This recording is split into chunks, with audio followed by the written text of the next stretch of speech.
আমরা এটা সবসময় বলছি, নীল নদের পানি যেমন নীল না, জামাতে ইসলামের ইসলামও ইসলাম না। কারণ যারা বেহেশতের টিকিটের কথা বলছেন, তারা বেহেশতের টিকিট বিক্রি করতে পারেন না। বেহেশতের টিকিট, বেহেশত থেকে যাবেন না যাবেন সে মাত্র একমাত্র আল্লাহ পাক রোজ কিয়ামতের দিন হাসরের ময়দানে নির্ধারণ করবেন। অন্য কারোর এই টিকিট বিক্রি করার ক্ষমতা নাই।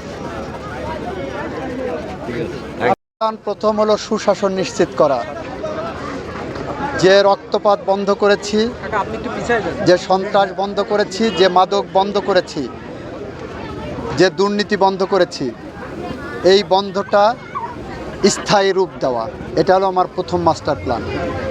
উন্নয়নের দিকে নজর দেওয়া, সামাজিক হানাহানি যেগুলো হতো সেই জায়গাটা আরও সংহতি ফিরিয়ে আনা, এটাই শৈলকুপার বিষয় আমার প্রথম মাস্টার প্ল্যান। আপনি একটা বক্তব্যে একটা কথা বলছিলেন, জামায়াতে ইসলাম